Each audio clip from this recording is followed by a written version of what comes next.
Subscribe कीजिए दोस्तों हमारे चैनल को। नोटिफिकेशन पाने के लिए बेल आइकन को प्रेस कीजिए। गुड मॉर्निंग बच्चों। कक्षा 6 के लिए हम गणित विषय पढ़ रहे हैं, जिसमें अपने एक्सरसाइज 3.7 चल रही थी। क्वेश्चन नंबर 2 तक अपन ने सवाल कर लिए थे। आज अपन क्वेश्चन नंबर 3 करेंगे। क्वेश्चन नंबर 3 में कहा गया है, किसी कमरे की लंबाई, चौड़ाई और ऊंचाई क्रमशः 825 सेंटीमीटर, 675 सेंटीमीटर और 450 सेंटीमीटर दी गई है। तो ऐसा सबसे लंबा फीता ज्ञात कीजिए जो कमरे की तीनों विमाओं को पूरा पूरा माप ले। तो मैंने इसके पहले वाले वीडियो में कहा था, जब भी अधिकतम मान निकालने के लिए बोले तो अपन को म से ज्ञात करना होता है, और न्यूनतम मान की बोले तो ल से ज्ञात करना होता है। यहाँ पे फिर लिख देता हूँ मैं। अधिकतम के लिए तो अपन क्या ज्ञात करेंगे, म से, और न्यूनतम के लिए क्या ज्ञात करेंगे अपन, ल से। तो यहाँ पे देखो, इस क्वेश्चन में सबसे लंबा फीता कहा है। लंबा का मतलब क्या हुआ, अधिकतम। तो अधिकतम के लिए क्या ज्ञात करेंगे अपन, म से। तो म से के लिए अपन को सबसे गुणनखंड अलग अलग करना होता है। तो तीनों के गुणनखंड अलग अलग कर दीजिए।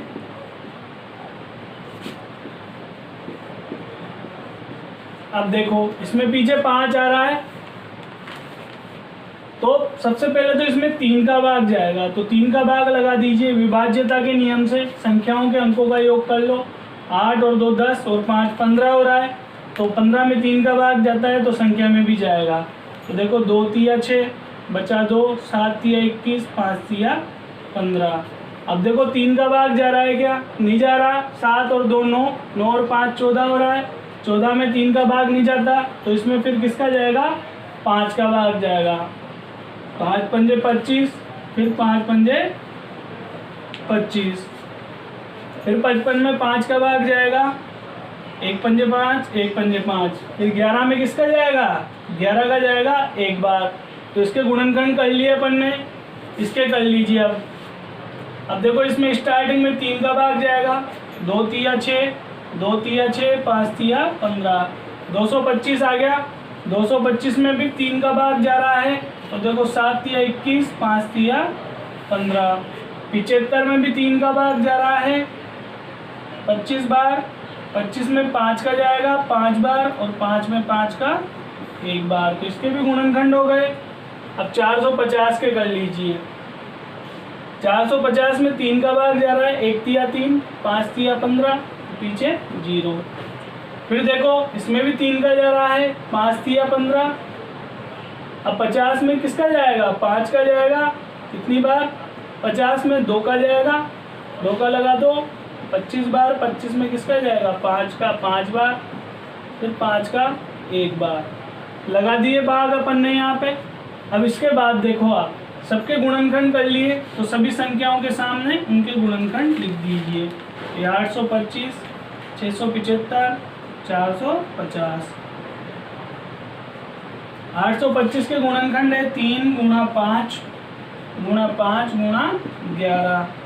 675 के गुणनखंड है 3 गुणा 3 गुणा 3 गुणा 5 गुणा 5।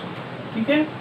इसके गुणनखंड है 450 के 3 गुणा 3 गुणा 2 गुणा 5 गुणा 5।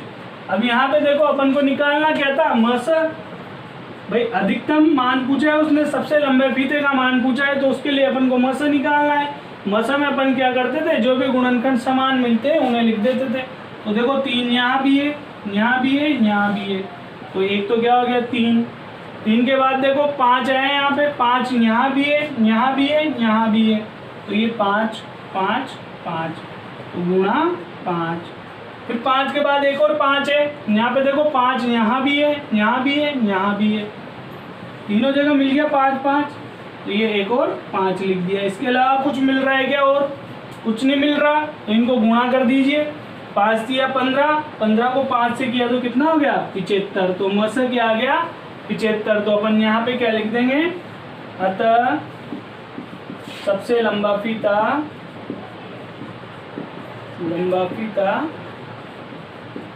75 सेंटीमीटर का के माप का होगा, माप का होगा। इसको नोट कीजिए आप। अब क्वेश्चन नंबर 4 देखिए, इसमें कहा गया है 6, 8 और 12 से विभाज्य 3 अंकों की सबसे छोटी संख्या ज्ञात कीजिए। तो देखो यहाँ पे क्या दिख गया अपन को, सबसे छोटी। सबसे छोटी का मतलब न्यूनतम। न्यूनतम के लिए अपन क्या निकालते हैं, लसर। तो 6, 8 और 12 का क्या निकालेंगे अपन, लसर। लसर कैसे निकालते हैं, एक साथ निकालते हैं। सबसे पहले देखो 2 का भाग जा रहा है, 6 में 3 बार, 8 में 4 बार, 12 में 6 बार। अब फिर देखो यहाँ तो 3 है, इसमें नहीं जा रहा 2 का, लेकिन इन 2 संख्याओं में तो जा रहा है। फिर 2 का लगा दीजिए। ये 3 जैसा का जैसा, जिसमें भाग नहीं जाए उसको जैसा का जैसा लिख दीजिए। 4 में 2 बार और 6 में 3 बार। अब फिर देखो यहाँ पे 2 एक बार फिर आ गया, तो 2 का फिर लगा दीजिए। ये 3, 1, 3। अब किसका जा रहा है, 3 का जा रहा है, 1, 1, 1। ठीक है, इसका लसर निकाला अपन ने, तो लसर क्या प्राप्त हुआ, देखो लसर 2 गुणा 2 गुणा 2 गुणा 3। 2 गुणा 2 गुणा 2 गुणा 3, गुणा कर लीजिए। 2 दूआ 4, 4 दूआ 8, 8 तिया 24। तो उसने ये तो पूछा 6, 8 और 12 से विभाज्य 3 अंकों की सबसे छोटी संख्या ज्ञात कीजिए।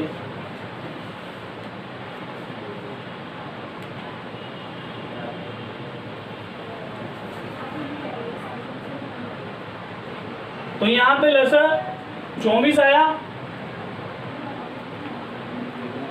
इसको नोट कीजिए आप।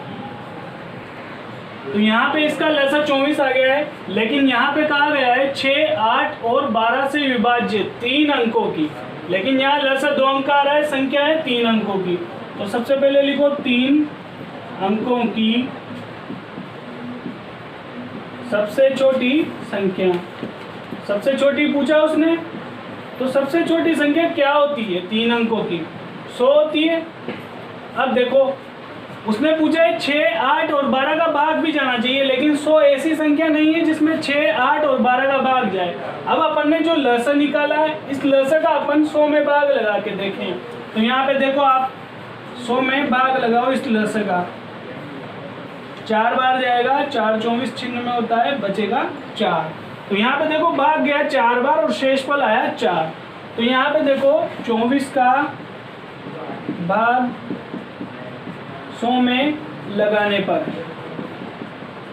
पर शेषफल कितना प्राप्त हुआ, 4 प्राप्त हुआ। अब यहाँ पे समझने की कोशिश करना आप। 24 इन तीनों संख्याओं का लसर था। इन तीनों संख्याओं के लसर का भाग जब अपन ने सबसे छोटी संख्या में लगाया तो 4 शेषफल प्राप्त हो रहा है, लेकिन वो बोल रहा है 6, 8 और 12 तीनों से विभाज्य होनी चाहिए।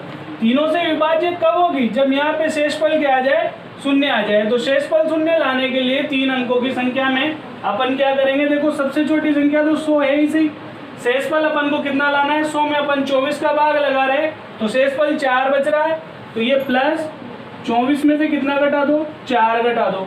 4 घटाते ही देखो अपन 4 घटाएंगे, 4 घटाते ही जो संख्या आएगी उस संख्या में 6, 8 और 12 का पूरी बार भाग जाएगा।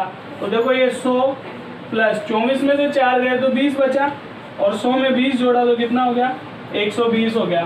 तो 6, 8 और 12 से विभाज्य 3 अंकों की सबसे छोटी संख्या क्या हो जाएगी, 120। तो आप इसको नोट कीजिए।